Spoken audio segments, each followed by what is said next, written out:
अमित, आज एक सवाल दर्शकों के साथ साथ मैं आपसे भी पूछती हूँ। जिंदगी में अच्छी सेहत और खुशियां पाने का फॉर्मूला क्या है? लेकिन शर्त यह है कि जवाब सिर्फ एक शब्द में देना होगा। मैं तो सिर्फ कह सकता हूँ कि मीनाक्षी, फॉर्मूला तो बहुत है, लेकिन वन वर्ड में आंसर करना बड़ा मुश्किल हो जाता है। आप ही बता दीजिए क्या है। जवाब आपने सोचा भी नहीं होगा। जवाब है नागोमी। अच्छा, ये नागोमी क्या है, अब ये भी समझाइए। नागोमी का मतलब है संतुलन, यानी जिंदगी के तमाम उतार चढ़ाव का सामना करने की शक्ति।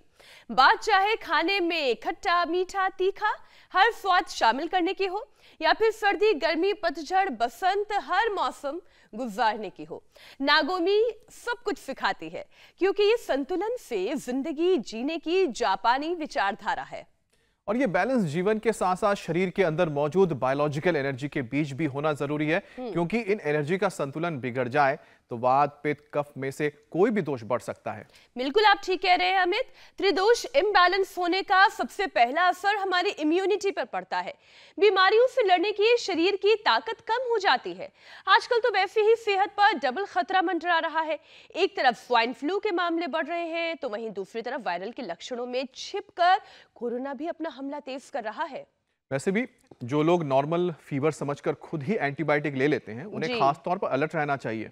गौर से सुनिए जो बात अमित भी कह रहे हैं। ज्यादा दिन खांसी बुखार थकान कमजोरी गले में खराश हो सिर दर्द हो या फिर चेस्ट कंजेशन या पेट दर्द बना रहे तो जाकर प्रॉपर हेल्थ टेस्ट करवा लीजिए। बिल्कुल, क्योंकि इन सिम्टम्स के पीछे की वजह कोरोना या फिर फ्लू दोनों में से कुछ भी हो सकता है, जो उन लोगों के लिए ज्यादा घातक है जो पहले से ही शुगर बीपी जैसे क्रॉनिक डिजीज से जूझ रहे हैं। ऐसे में जरूरी है कि आप अपने आप डॉक्टर बनने की कोशिश ना करें। लेकिन जैसा हमने कहा, अगर शरीर के अंदर वात पित्त कफ बैलेंस होंगे तो शरीर का इम्यून सिस्टम इतना स्ट्रांग होगा कि फिर चाहे सीजनल वायरल हो या फिर कोरोना हो, कोई आसानी से हमला नहीं कर पाएगा। और त्रिदोष का संतुलन कैसे बनेगा, ये बताने के लिए योग गुरु स्वामी रामदेव हर रोज हमारे साथ तो जुड़ते ही हैं। हमारे साथ जुड़ चुके हैं स्वामी जी, बहुत बहुत स्वागत आपका। सुप्रभात, प्रणाम स्वामी जी, बहुत बहुत स्वागत है आपका। बहुत बहुत प्रणाम आपको भी। और देखो, मैं अकेला ही नहीं जुड़ा हूँ, मेरे साथ आज 10 चीज जुड़ी हैं। इधर तो आप जो है हुक्का पीने वाली बहन जी को देख रहे सोच रहे हो कि बाबा जी ये नया कार्यक्रम शुरू क्या कर दिया। ये इसमें मुलेठी है, गाय का घी है, इसके अंदर हल्दी है और इसके अंदर है अजवाइन, इसके अंदर है काकड़ा सींगी और जो है नाक से लेकर के मुंह से और मुंह से लेकर के नाक से ऐसे पूरी क्लीनिंग कर देते हैं अंदर से। ये जड़ी बूटियों की इसको कहते हैं धूम चिकित्सा। फिर उधर लगा रहे हैं हल्दी अदरक लहसुन प्याज और यूकेलिप्टिस ऑयल, 5 चीज़ों को लगाते हैं। दिव्य धारा थोड़ा डाल देते हैं, ये सब चीज़ें ना मिले, यूकेलिप्टिस के पत्ते फ्रेश ना मिले तो ये बड़ा ज़बरदस्त है। हाँ, और इसमें लगा लो भाई, तुम्हारे सामने तो रखा है ऐसे। ये हल्दी अदरक लहसुन प्याज इसका लेप लगा देते हैं। हाँ, फिर इधर ये है, इसको कहते हैं स्टीम लेना। ये दिव्य धारा की स्टीम ले रहे हैं। ये यज्ञ चिकित्सा चल रही है और ज़बरदस्त तो इधर चल रहा है। देखो ये पोटली, ये पोटली बड़ी ज़बरदस्त होती है। ये पोटली करने से, अब पोटली इधर चल रही है। कैमरामैन भी हमारे 1-1 मिनट देर में पहुंचते हैं। अब क्या करें, मुझे कैमरामैन भी देखना, थेरापी को भी देखना, योग भी कराना। भगवान करे सबका भला हो। स्वामी जी, आप वन मैन आर्मी है, मुश्किल होता है और उसमें भी आपका संतुलन बना हुआ है। अब देखो ये पोटली मसाज, जो लंगड़े लूले टेढ़े मेढ़े जिसको एंक्लोजिंग स्प्लाइटिस होते, वात का भयंकर प्रकोप हो, इसको कराते हैं। फिर कफ का प्रकोप हो तो नस्य करवाते हैं, अणु तेल से लेकर के ज्योतिष्मती से लेकर के बादाम रोगन तक ये नस्य करवाते हैं। फिर ये लीज थेरापी और श्रृंगी तो बहुत ही अद्भुत है, और जो हमने सबको सिखा दिया है ये लीज थेरापी श्रृंगी तो यहीं आकर के करानी पड़ेगी, घर में नहीं करना कि कहीं जंगल से लीज ले आया और पूरे शरीर में चिपटा ली, या कहीं से ऐसे ही टाच टूच मार करके छेद छात करके और कुछ निकालना शुरू कर दिया। ये जल नेति सूत्र नेति कुंजर दंड बस्ती वस्त्र बस्ती, ये तो अप्रतिम है। ये शुद्धिकरण वात के प्रशमन के लिए एक तरफ तो ये वात मोक्षण करवा रहे हैं, रक्त मोक्षण करवा रहे हैं बस, और उसके लिए बस्ती बड़ी जबरदस्त होती है। पित्त के प्रशमन के लिए कुंजर, कफ के प्रशमन के लिए जल नीति, सूत्र नीति, और ये त्रिदोषों के प्रशमन के लिए पूरा पंचकर्मा षटकर्मा होता है। तो सुबह उठ करके ताड़ासन, तिर्यक ताड़ासन सहजता से यात्रा शुरू करते हैं और धीरे धीरे हम बढ़ते चले जाते हैं।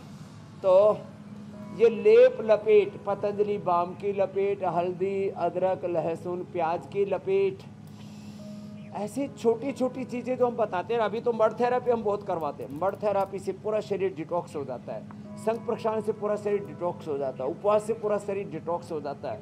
तो ये ताड़ासन, तिर्यक ताड़ासन से तो यात्रा शुरू होती है। और फिर रोज हम सूर्य नमस्कार भी कराते हैं, और रोज योगी जोगिंग दंड बैठक भी हमने पूरी ठंड में करवाई है। जो हमारे साथ सप्ताह में एक बार उपवास कर लेंगे, इंटरमिटेंट उपवास करना शुरू कर देंगे, शरीर में कमजोरी का तो प्रश्न ही नहीं। देखो, डी जनरेशन ही डिजीज, मैंने कई बार कहा, कमजोरी ही बीमारी है। अंदर थोड़ा थोड़ा डैमेज होता रहता है, डैमेज ही डिजीज है। अब उस डैमेज को कंट्रोल करने के लिए हम रोज यहाँ उपाय बताते हैं कि भाई अंदर टूट फूट हो रही है, रोज योग कर लो, जो कर सके वो सूर्य नमस्कार कर लो, जो ये ना कर सके कोई बात नहीं, तो ये अभ्यास थोड़े थोड़े हौले हौले, एक ये और एक ये दो थोड़े थोड़े कर लो। और नहीं तो ये उल्टे लेट करके भुजंग आसन ही 10-20 बार से लेकर के 25-50-100 बार तक करा देते हैं। ऐसे धीरे धीरे करते रहोगे तो स्वामी जी, 75 साल के बाबा जी, क्या नाम है, शंकर लाल विश्वकर्मा जी, अभी 75 साल में शीर्षासन करते, करो आप भी करो। हाँ। क्या बात है स्वामी जी, ऐसा ही भारत हम देखना चाहते हैं जहाँ पर 75 साल का बुजुर्ग हो, या फिर 7 साल का कोई बच्चा हो, सब लोग शीर्षासन करें। स्वामी जी, एक जापानी शब्द है नागोमी, यानी कि संतुलन। स्वामी जी, ये संतुलन सेहत के लिहाज से कितना जरूरी है? योग के साथ साथ आज इस संतुलन का गूढ़ अर्थ भी समझाएं। संतुलन, संतुलन आहार में, विचार में, वाणी में, व्यवहार में, स्वभाव में, संबंधों में, आचरण में, संतुलन व्यायाम में, संतुलन खान पान में, संतुलन योग में भी। अब जैसे हमारे बाबा जी 75 साल के हो गए, अब ये संतुलन कर रहे हैं क्योंकि शुरू से कर रहे हैं। अब लोग तो 75 साल में बोले शीर्षासन करेंगे तो पूरा ही शीर्षासन हो जाएगा। तो अब इसके लिए धीरे धीरे संतुलन बढ़ाना पड़ेगा। मयूरासन भी करो, कुक्कुटासन भी करो बाबा जी। हाँ, तो देखो संतुलन मूलतः वात पित्त कफ दोष का संतुलन रहे, सत्व रजस तमस का संतुलन रहे, प्रकाश क्रिया स्थिति, प्रकाश क्रिया स्थिति शीलम भूतेन्द्रियात्मकम भोगापर्गार्थम दृश्यम। संतुलन ही स्वास्थ्य, समदोष समाग्नि समधातु मलक्रिय प्रसन्नात्म इंद्रिय मनः स्वस्थित्य विधीयते। संतुलन समत्वम योग उच्यते, जिसको आप बार बार कहते रहते हो, आपका प्रिय शब्द है, समत्व में रहना चाहिए। हम छोटी छोटी बातों में ऊंचे नीचे हो जाते हैं, तो वो ना हो। तो मैं भुजंगासन कह रहा था, यही 100 बार करते रहेंगे ना, 100 साल तक आपको बुढ़ापा नहीं आएगा। Lung, heart, brain, nervous system, structural balance भी रहेगा और मेंटल इमोशनल बैलेंस भी रहेगा। लो, इतना अच्छा है, क्योंकि इसके साथ प्राण भी जुड़ते हैं ना। ऊपर उठते समय श्वास अंदर, आगे झुकते समय श्वास बाहर। जो इतनी तेजी से ना कर सके तो धीरे धीरे कर ले, इतना ना कर पाए तो इतना ही कर ले। अब ये हमारे बाबा जी 75 साल की, इसलिए मैंने इनको आज बुलाया। मैंने कहा भाई अब इनके पोते पड़ोते हो गए, वो भी सब आनंद में है। तो संतुलन, वात का गड़बड़ होगा, थोड़ा सा गड़बड़ होता है तो गैस बनेगी, ऊपर से निकलेगी, नीचे से निकलेगी। और ज्यादा गड़बड़ होगी तो थोड़ा शरीर में दर्द होने लगेगी, और गड़बड़ होगी तो कार्टिलेज, हड्डियां, सब बोन्स, फिर नर्वस सिस्टम, मसल्स डैमेज होने शुरू हो जाएंगे। तो वात का संतुलन जैसे ही बिगड़ना शुरू हुआ वैसे ठीक कर लो, और ये सारी चीजें ठीक हो जाती है नियमित दिनचर्या से, योगचर्या को अपना लेने से, एक भुक्तम सदारोग्यम, द्विभुक्तम बलवर्धनम, त्रिभुक्तम सदारोगम, चतुर्भुक्तम तु मार्गम। खाली हम इंटरमिटेंट उपवास कर लें तो वात बढ़ेगा ही नहीं, कफ बढ़ेगा ही नहीं, पित्त बढ़ेगा ही नहीं। लो ये स्वामी जी आज इम्बैलेंस लिया, एक साधे सब सधे, सब साधे सब जाए, एकम सद्विप्रा बहुधा वदन्ति। जी मेरी बहन। स्वामी जी, लोग बीमार पड़ने पर ही अपना इलाज कराते हैं, लेकिन जानने की कोशिश ही नहीं करते कि वो बीमार आखिर पड़ क्यों रहे हैं, समस्या क्या है उनके शरीर में जिसकी वजह से वो बार बार बीमार पड़ रहे हैं। जबकि आयुर्वेद के मुताबिक शरीर का आधार वात पित्त कफ की बायोलॉजिकल एनर्जी है। अगर इन त्रिदोषों के बारे में शुरुआत से पता ही नहीं होगा तो बीमार पड़ते ही रहेंगे। तो स्वामी जी, त्रिदोष बैलेंस है या इम्बैलेंस है, कैसे लक्षणों को पहचाने?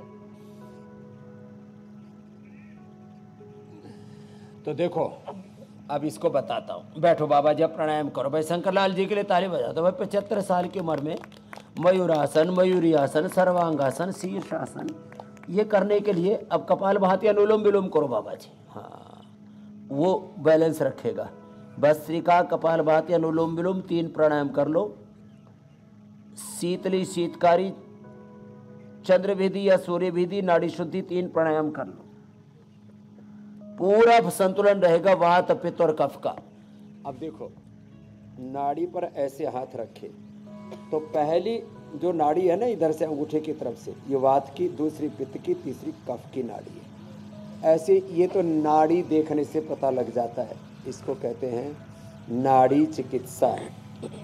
हाँ, ये तो फिर से नाड़ी से समझाइए स्वामी डायग्नोज जी। करते थे पहले। पहली जनरल नाड़ी बता रहा हूँ। पहली नाड़ी किसकी?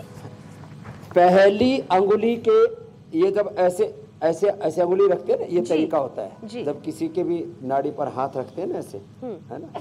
तो इधर आओ बाबू।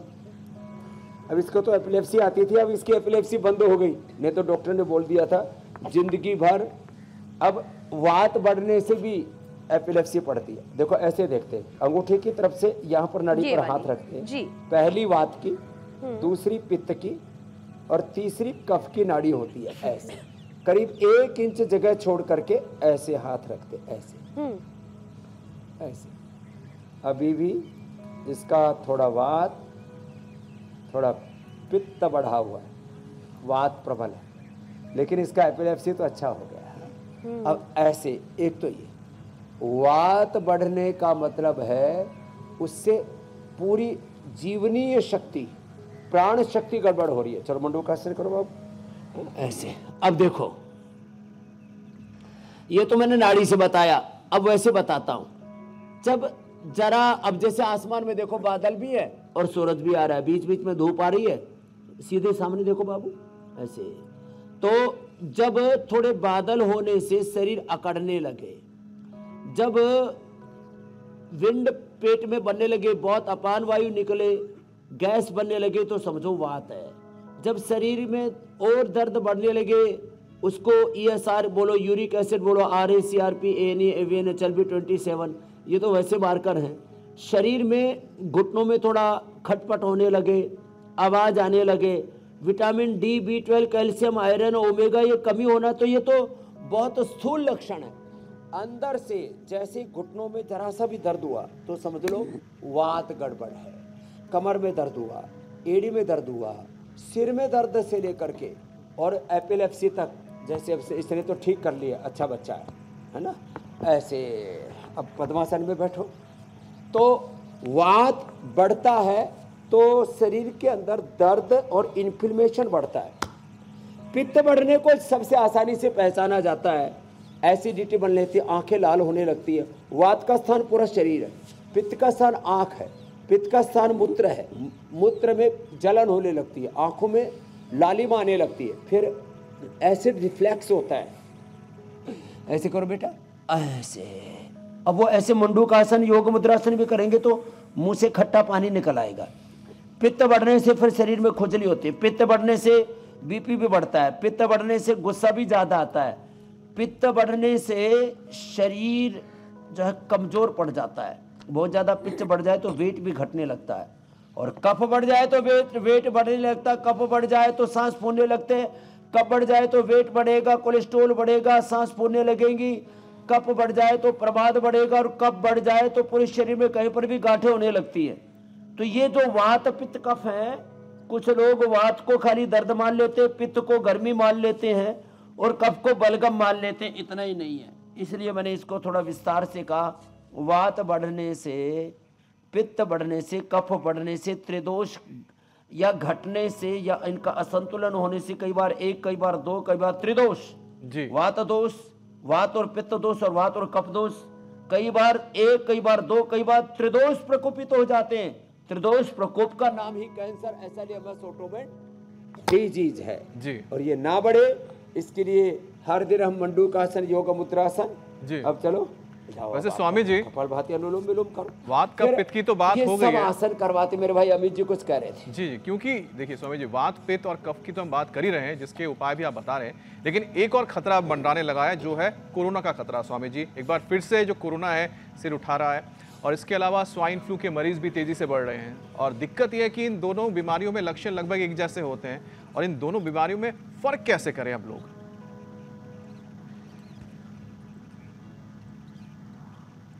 तो देखो, जब शरीर के अंदर कोई भी बैक्टीरिया, वायरस, फंगस असर करता है ना, सबसे पहले छाती पर असर करता है। यहाँ तो सबसे पहले अपने फेफड़े को अच्छा बनाने के लिए भस्त्रिका करें, कपालभाति करें, अनुलोम विलोम करें, गले का गंडूस करें। अब गंडूस जो है सबसे अच्छा होता है एलोवेरा का, एलोवेरा, हल्दी और अमरूद के पत्ते, इसका गरारा कर लें। ये स्टीम ले ले, जैसे बहन जी को हमने गर्म पानी में दिव्य धारा डाला, स्टीम दे रहे हैं, ये स्टीम ले लें। गिलोय घनवटी खा लें, गिलोय घनवटी, तुलसी घनवटी, नीम घनवटी हमने खूब खिलाई थी, अश्वगंधा, अश्वशिला। इम्यूनिटी को बढ़ा के रखे। कोई भी बैक्टीरिया, वायरस, फंगस सबसे पहले गले पर अटैक करता है, फिर छाती पर अटैक करता है, फिर पाचन तंत्र पर सबसे पहले, क्योंकि गले से उनका सामना होता है बैक्टीरिया, वायरस, फंगस का। नाक, कान, गला यह पकड़ता है, फिर गला पकड़ेगा, फिर छाती पकड़ेगी, और फिर पेट को गड़बड़ करता है। तो जो हमने पहले काढ़ा बताया था, गिलोय, तुलसी, हल्दी, नीम, लौंग, काली मिर्च, थोड़ी मात्रा में, ज़्यादा नहीं, ज़्यादा से फिर एसिडिटी हो जाती है। अति सर्वत्र वर्जित, ये भी हमको ध्यान रखना है। रेडीमेड में तो हमने कोरोनिल पहले दी थी, स्वासारी ब्रोनकोम दिया था। जिनका भी फेफड़ा कमज़ोर है वो स्वासारी या ब्रोनकोम एक एक या दो दो, छोटे बच्चों को एक एक, बड़े दो दो ले लें। जिनकी इम्यूनिटी कमज़ोर है इम्यूनोग्रिट ले लें। जिनका पाचन कमज़ोर है लिवोग्रिट ले लें।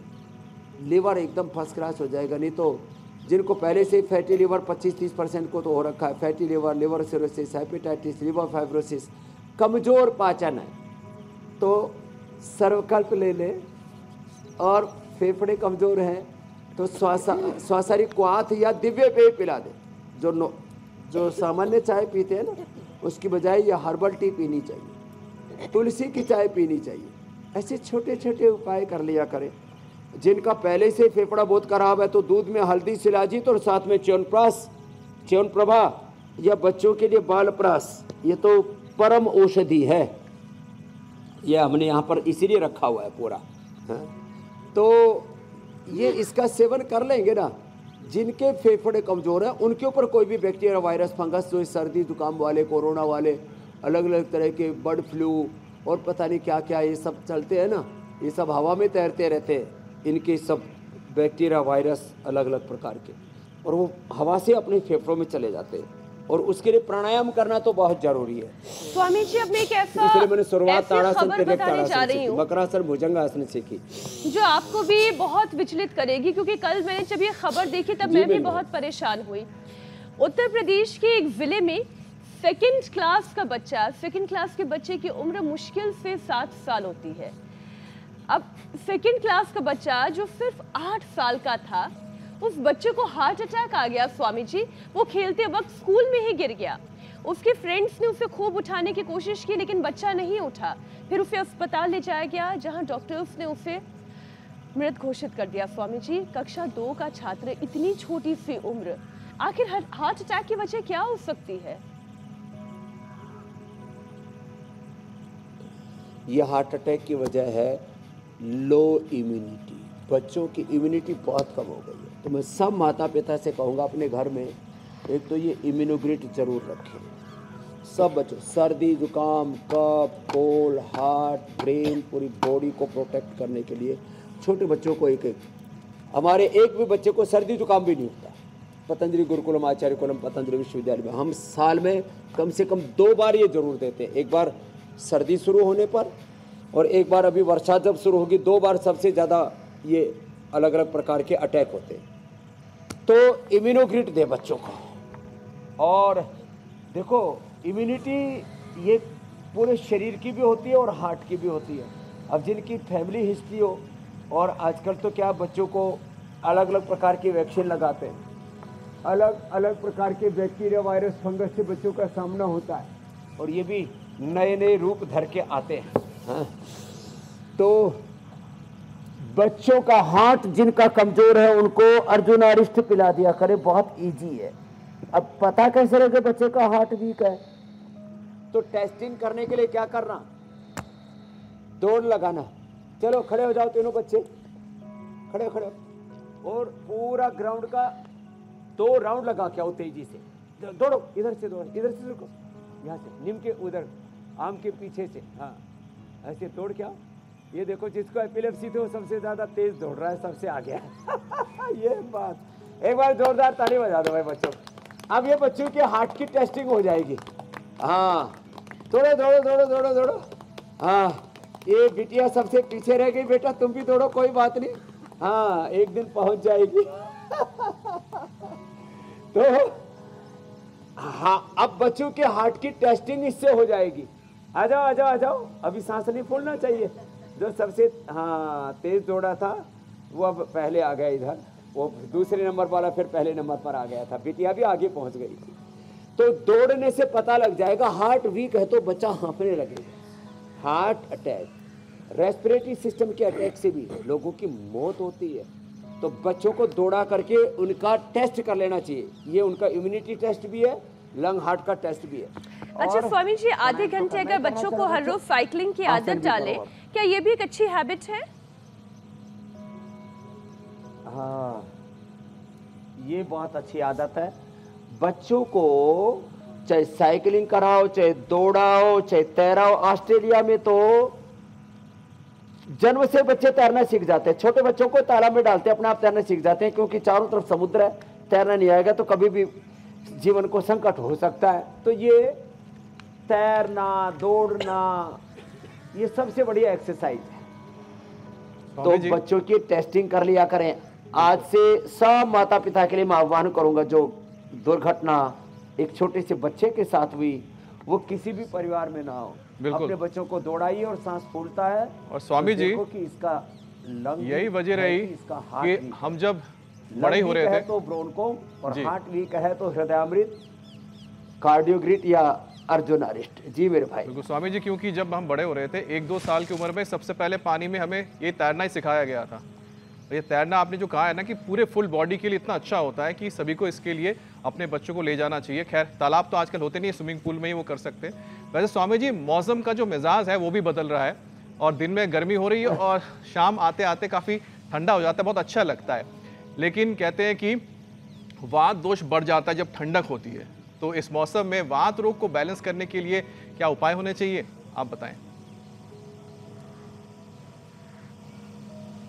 वात का असर मेरुदंड पे आए तो मर्कटासन और भुजंगासन पहले कर ही चुका हूं मैं। अब वात बढ़ता है तो पेट पर असर आता है। मैंने कहा सबसे पहले गैस बनती है, तो इसके लिए तो पवन मुक्त आसन करें, सूक्ष्म व्यायाम और प्राणायाम करें। वात के लिए हल्दी मेथी सौंठ का पाउडर खाएं। बहुत ज़्यादा बढ़ गया तो उसी में मीठी सुरंजन अश्वगंधा और मिला लिया। रेडीमेड में वातारी चूर्ण हम देते हैं, उसको ले लें। वात बढ़ गया तो 5 चीज़ें हैं, उसमें से 1 2 जो 3 जो भी उपलब्ध हो जाए, एलोवेरा, गिलोय, निर्गुंडी, पारिजात, हारसिंगा जिसको बोलते हैं, और सहजरे। 5 चीज़ों में से जो भी उपलब्ध हो जाए उसका रस पी लें, वहाँ दोष ठीक हो जाएगा। लहसुन, ये तो वात, कफ और पित्त दोष को दूर करने के लिए लहसुन को चीरा मार के रात को भिगो दे, उसका पूरा पित्त निकल जाएगा और गुण पूरे रहेंगे। चीरा मारा, बीच में पानी में थोड़ा भिगो दिया, सुबह उसको गाय के घी में फ्राई कर लें तो वात, पित्त और कफ त्रिदोष दूर हो जाएंगे। पित्त नहीं बढ़ेगा, कफ दूर हो जाएगा, वात पूरा निकल जाएगा, कोलेस्ट्रॉल घट जाएगा, हार्ट में कहीं ब्लॉकेज है, कहीं पर भी क्लोट्स हैं, कोई भी किसी भी प्रकार से खून गाढ़ा है, ब्लड थिनर्स खा खा करके अपने शरीर को एक तरह से तबाह कर लेते लोग। तो ये लहसुन कल्प करें और गेहूं चावल बंद करके रागी बाजरा जवार खाएं। ये बच्चे तो उत्तान पादासन करो बेटा, नौकासन करो, क्या बात है भाई, बच्चे बड़े बलवान हैं।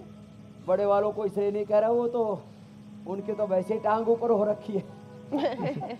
बाबा जी भी कर रहे हैं हमारे 75 साल वाले, करो बच्चों। हाँ, गोविंद जी तो बड़े मजबूत है 75 साल में भी। ऐसे वात दोष ज्यादा बढ़ जाए तो और क्या करें, पीडानिल गोल्ड खाली पेट ऑर्थोग्रेट खाने के बाद, या ट्रेडिशनल में योगराज महायोगराज गुग्गुल। जोड़ों में दर्द हो गया वात बढ़ने से तो और तो उसमें देते हैं हम सिंहनाद गुग्गल। हड्डी अंदर से कमजोर हो गई तो दूध में हल्दी शिलाजीत और लाक्षादी गुग्गल दे देते हैं। साहब कितनी हड्डियां कमजोर हो, वात दोष बढ़ने से हड्डियां कमजोर हो जाती। यूरिक एसिड बढ़ जाए तो गोखरू का पानी, ESR, यूरिक एसिड, सब चीजों को गोधन, अर्क और गोखरू का पानी इसके लिए बड़ा जबरदस्त है। और प्राणायाम तो ज्यादा करना ही सो करना है। तो देखो ये वात दोष के लिए दही, छाछ, नींबू, अचार, टमाटर, खट्टी चीजें बंद कर दे। थोड़ी देर गेहूं चावल भी मैंने बंद कराए। ये पवन मुक्तासन लेट करके और बैठ करके मंडूकासन, ये वात दोष को भी दूर करता है। लो, धूप में बैठा करें, धूप, अब देखो धूप पूरी आ गई, आंख मिचोली का खेल हो रहा है, थोड़ा सा बादल आदि है लेकिन मौसम बड़ा अच्छा है।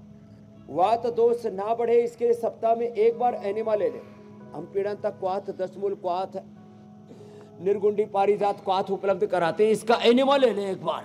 वात दोष के प्रशमन के लिए एनिमा, पित्त दोष के प्रशमन के लिए शुरू में हम बता चुके हैं कुंजर, और कफ दोष के प्रशमन के लिए नस्य, अणु तेल का, ज्यादा कफ बड़ा हुआ है तो ज्योतिषमती का, और बहुत नाजुक प्रकृति है तो बादाम रोगन का नस्य।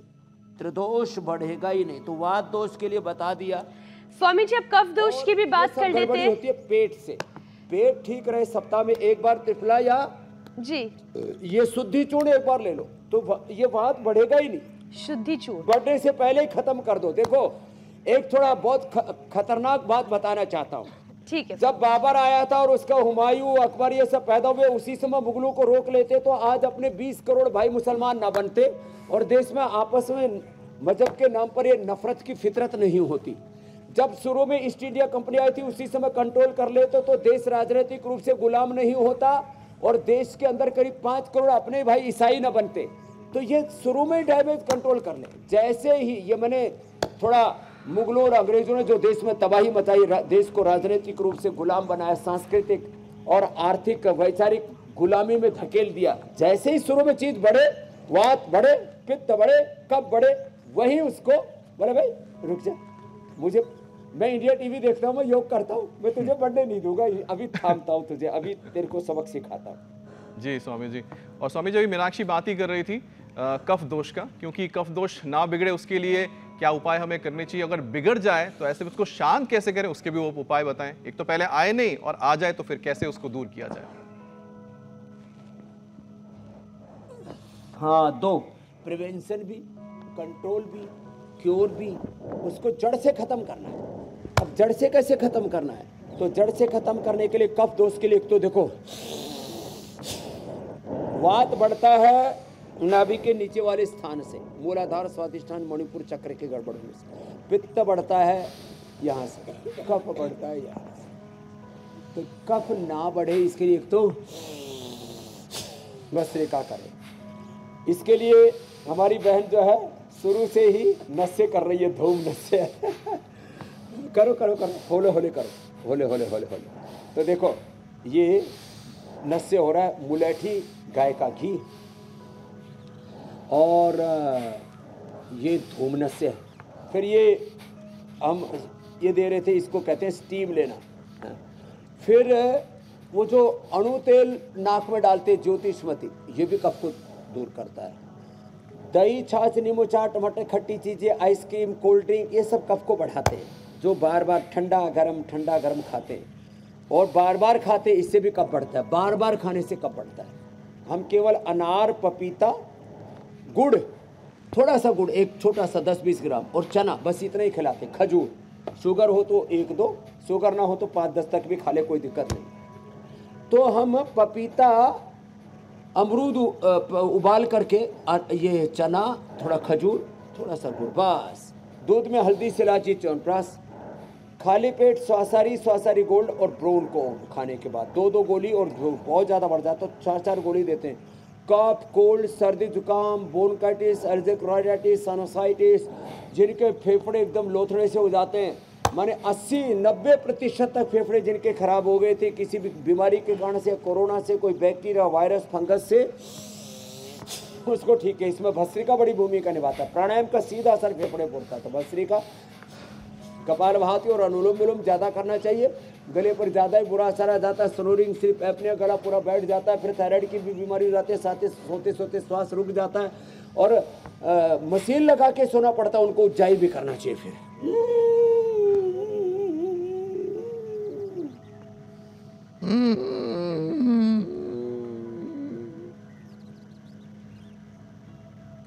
गले को टाइट करके श्वास अंदर लेना, होल्ड करके रखना और दाएं नाक बंद करके बाएं से छोड़ना।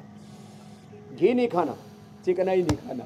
वात रोगों में खटाई, कफ रोगों में चिकनाई और पित्त रोगों में ये जितने भी मिर्ची, मसाले, गर्म चीजें, उनको छोड़ना पड़ेगा।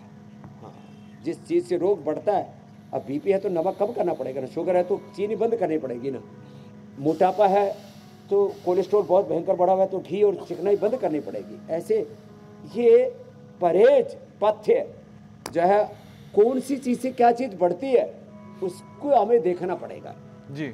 ये दरअसल इंडिकेटर्स है, जिसको हम डिजीज कहते हैं ना, ये इंडिकेटर्स हैं, ये इन्फॉर्मर्स हैं, सूचनाएं देते हैं। अंदर से पता लग रहा है कुछ गड़बड़ हो रहा है तो उसी समय जैसे ही पता लगे वही उसको खदेड़ डालो। तो हमारे रडार्स है स्वामी जी, हाँ, रडार्स पकड़ लेते हैं दुश्मन कहाँ से हमला करने जा रहा है। एक और दुश्मन है स्वामी जी, उस वो है पित्त। पित्त बढ़ जाए तो सीने में जलन, एसिडिटी, अल्सर, चक्कर जैसे जो परेशानी आती है वो होने लगती है। तो ऐसे में पित्त दोष कैसे शांत किया जा सके और ये परेशानी कैसे दूर हो, उसके उपाय 5 बड़े उपाय बताता हूँ जी। सबसे अच्छा है लौकी का जूस, दूसरा एलोवेरा का जूस, सबको उपलब्ध है और सर्दियों में तो अच्छे से हो ही जाता था। व्हीट ग्रास गर्मियों में थोड़ा दिक्कत होती है, व्हीट ग्रास का पाउडर हम दे देते हैं। तो व्हीट ग्रास, लौकी और एलोवेरा ये तो सबको ही उपलब्ध हो गया है, सबको हमने उपलब्ध करा भी दिया है। पित्त बढ़ जाए तो एलोवेरा, और ज़्यादातर लोगों को ये नारियल पानी पीने से भी पित्त का प्रशमन हो जाता है, लेकिन खारा होता है कई बार बहुत, उससे एसिडिटी बढ़ जाती है, इसका ध्यान रखें। खाली पेट थोड़ा सा अनार खाना शुरू करें, 2-3 चम्मच से, पूरी कटोरी भर के नहीं, और थोड़ा सा सेव खाएं, इससे भी पित्त का प्रशमन हो जाता है। थोड़ा मुनक्का, खजूर, अंजीर भिगो करके खाएं, भिगो करके खाने से पित्त का प्रशमन होता है। हाँ, सलाद ये भी पित्त का प्रशमन करती है, अंकुरित पित्त का प्रशमन करते हैं। अवी पत्ती का चूर्ण 100 ग्राम, 10 ग्राम मुक्ता शुक्ति पित्त का प्रशमन मिला करके 1-1 चम्मच खा लें। मुक्ता शुक्ति, कामदुधा, मोती पिष्टी, तीनों अकेले भी और तीनों साथ में मिला दो। किसी को बहुत ज़्यादा पित्त बढ़ा हुआ, अति पित्त है एकदम एक्सट्रीम लेवल का, तो केवल मुक्ता पिष्टी ऐसे 1 चुटकी भर शहद में, मलाई में या पानी में घोल के पी लो, पित्त का प्रशमन हो जाता है। शीशम, बेल, पीपल के पत्ते पी लो, एकदम पित्त का प्रशमन हो जाता है। नीम खाने से, अब नीम अकेला खाओ तो किसी किसी को उल्टी जैसे हो जाती है, तो नीम की गोली खा लो। नीम के पत्ते का भी ऐसी गोली सी बना के थोड़े से गुड़ में या मुनक्का, खजूर, अंजीर थोड़ा उसमें डाल दो, उसकी गोली खा लो। कटु रस पित्त का प्रशमन करता है। स्वामी जो ये ऋतु परिवर्तन रहेगा ही नहीं, ये पिंडली दबा लो और नई कोपले आती है, जाते हैं, वो नई कोपलों को ऐसे ही तोड़ के पहले खिलाते थे। जी जी, ये इसी के लिए खिलाते थे। और तब मैं ये सोचती थी कि हमसे न जाने कौन से जन्म की दुश्मनी निकाली जा रही है। लेकिन जो नई कोपले हैं वो बहुत अच्छी होती है, मतलब खाया जाता है, लेकिन जो पुराने पत्ते वो तो बहुत कड़वा होता है। स्वामी जी एक और विषय, कफ दोष बिगड़ने जो से मीनाक्षी जी की तरह खिलखिला के हंसते हैं ना, उससे भी पित्त का प्रशमन हो जाता है। खुश रहो। जो गुस्सा करते हैं ना, नाराज होते हैं, हमेशा ऐसे मुंह बनाए रहते हैं, खुश रहने से पित्त का प्रशमन होता है, वात का प्रशमन होता है, कफ का प्रशमन होता है। बॉडी के 37 ट्रिलियन सेल्स हैप्पी रहते हैं। जी कुछ कह रही थी मीनाक्षी बहन। ये हैप्पीनेस बहुत बड़ा उपाय है त्रिदोष के प्रशमन के लिए। स्वामी जी एक और विषय, कफ दोष बिगड़ने से मोतियाबिंद का भी खतरा बन जाता है, और अगर मोतियाबिंद हो जाए, नफर कमजोर हो जाए तो फिर तो ऑपरेशन तक की भी नौबत आती है। तो स्वामी जी आंखें हेल्दी रहे। कफ दोष बिगड़ने से आंखों की रोशनी कमजोर होती है, चश्मा चढ़ता है। चलो बेटा अनुलोम विलोम करो, तुमको चश्मा आ रहा है ना, निकल जाएगा। ये कफ दोष बिगड़ने से बच्चों को आंखों पर चश्मा आता है, मायोपिया कहते हैं। कफ दोष बिगड़ने से बुढ़ापे में कैटरेक या ग्लूकोमा आता है। कफ और वात फिर साथ साथ में बिगड़ने लगता है। आप भी करो बाबू। और बालों पर आता है तो बाल सफेद हो जाते हैं, इसके लिए केश कांति तेल लगाना, केश कांति शैम्पू करना, आंवला एलोवेरा सुबह सुबह पी लेना, बस। बचपन में बहुतों के बाल सफेद हो जाते हैं, बच्चों के 25 साल की उम्र में 50% तक बाल सफेद हो जाते हैं। तो आई ग्रिट बहुत ज़बरदस्त है जिनको, और इसके लिए जन्नती बहुत अच्छी होती है, आई ग्रिड देते हैं। आमर के रसायन 100 ग्राम, मुक्ता आमर के रसायन 100 ग्राम, मुक्ता शुक्ति 10 ग्राम, सप्तामृत 20 ग्राम, 2-3 ग्राम सुबह शाम खिला देते हैं। आँख एकदम फर्स्ट क्लास। नंगे पैर घास पर चलना, जैसे बच्चे दौड़ रहे थे ना, नंगे पैर घास पर चलो, त्राटक करो, उससे हरियाली के बीच में रहो। अपने घरों में गमले में ऐसे हरियाली लगा के रखो ना, ऐसे हरी चीज़ें ज़्यादा खाओ। और हाँ, गाजर और हमने बताया था उसमें आंवला, गाजर आंवला, बाकी सीजन में थोड़ा सा ये नींबू, नहीं तो सबसे अच्छा है गाजर, हर सीजन में मिलने लगी, और नारंगी, संतरा। गाजर संतरा का जूस टेस्टी भी खूब। गाजर संतरा का जूस पी लो, 100 साल तक आंखें टनाटन रहेंगे, एकदम टकाटक रहेंगी। लो, नहीं तो थोड़े दिनों में आदमी चश्मुद्दीन हो जाता है, मूलिया सा खराब हो जाता है। बच्चों गाजर का जूस पीना, ठीक है? अनुलोम विलोम करना, शीर्षासन करना। हाँ, ये बड़ा अच्छा होता है शीर्षासन, सर्वांगासन, जो शंकर लाल जी कर रहे थे 75 साल की उम्र में। अब स्वामी जी, शीर्षासन का मतलब होता है कि शरीर का प्रॉपर बैलेंस और सही संतुलन, और मुझे लगता है कि शायद वो भी एक बहुत जरूरी। आज हमने किया ना नागोमी का मतलब हमने दर्शकों को समझाया है कि संतुलन कैसे बने। स्वामी जी आप शीर्षासन तो कर ही रहे हैं, आज पाक शास्त्र में क्या है खास वो भी हम आपसे जानना चाहते हैं। आप इसकी तैयारी करें, तब तक अपने दर्शकों को बता देते हैं कि कल के शो में क्या खास होने वाला है। सुंदरता पर अमेरिकी स्टडीज, ठीक करें थायराइड जल्दी, जानिए हार्मोनल इम्बैलेंस कैसे बिगाड़ रहा है परफॉर्मेंस। मोटापा, मसल पेन, घबराहट क्यों खतरे में आए किडनी और हार्ट, तो कल जरूर आपको बताएंगे। सुबह 7:56 पर हमारे साथ जुड़िएगा, बल्कि उससे पहले ही इंडिया टीवी आप लगा लीजिएगा। तो मोटापा, मसल पेन और घबराहट क्या खतरे में आपके हार्ट और किडनी आ गए हैं, इसका पूरा सोल्यूशन आप कल जरूर सीखिए योग गुरु स्वामी रामदेव से। स्वामी जी तो देखो, हम एक तरफ तो ये हल्दी वाला दूध इम्यूनिटी के लिए सबसे बेस्ट है ये। तो हल्दी वाला दूध, क्योंकि केसर सबको उपलब्ध नहीं होती है, तो हल्दी वाला दूध, और इसमें शिलाजीत ड्रॉप हमने देश को उपलब्ध करा दिया, शिलाजीत ड्रॉप। और इसका स्वाद ऐसा हो जाता है कॉफ़ी जैसा फिर, और इसमें ऊपर से हनी मिला करके या गुड़ शक्कर मिला करके पी लेते हैं। नहीं तो च्यवनप्राश, च्यवनप्रभा, बालप्राश हमने बताया ही था, उसका सेवन करें। ये इम्यूनिटी को बढ़ाएगा और आपको त्रिदोष से भी बचाएगा। इसमें दूध में सौंफ उबाल के पीतो तो पित्त दोष का, और इसमें दूध में हल्दी शिलाजीत और ये केसर डाल देते हैं ना, पतंजलि का हमने केसर भी सबको उपलब्ध करा दिया। अगर हल्दी ना हो तो केसर डाल सकते हैं? हाँ, केसर डाल ले ना बेटा, केसर। अब तेरे घर में पैसा है ना, इसलिए बेटा तेरे को केसर सोच रही है, गरीब को तो हल्दी मिलेगी। ये क्या बोल रहा है, क्या दूध हल्दी ना हो तो केसर डाल सकते, इसको केसर पीनी है, ठीक है? तेरे को केसर ही पिलाते हैं बेटा, तो अमीर घर का बच्चा है ना, तो तेरे को केसर मिलेगी, ठीक है? और जो है इसको पियो तुम, है ना, धीरे धीरे पीना। और तुम नारियल पियो, नारियल से भी इम्यूनिटी अच्छी होती है ना।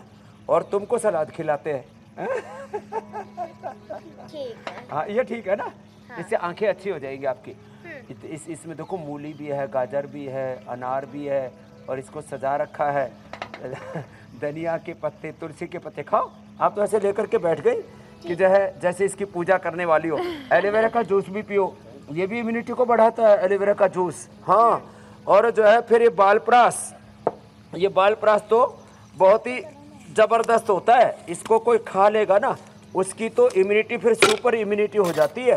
हाँ, ये सोच रही है मेरे को सब जी ने घास फूस खिला दिया, लो खा जा। ठीक है। पकड़ो पकड़ो इसको। और जिनको वहां तो दोस्त पड़ा हुआ है लहसुन, इसको चीरा मार के गाय के घी में भुना हुआ है, ये तुम खा लो। सबका बात रोग पड़ा हुआ है ना, 3-3, 5-5 कली से शुरू करो खाना। हाँ खाओ ये और इतना टेस्टी लगता है। ये कितना इसको ग्राम है? जापान में और चाइना में बहुत खाते फ्राई करके, लेकिन हमने फ्राई नहीं किया, थोड़ा सा सेका गाय के घी में। तो आज जो उपाय बता दिए हैं, अब आज के बाद कोई बीमार नहीं रहेगा, सबके वात पित्त कफ त्रिदोष जन्य सब रोग मिट जाएंगे। बोलो भारत माता की जय। बहुत बहुत धन्यवाद फॉर थोड़ी स्पाइसी है। स्पाइसी है ना।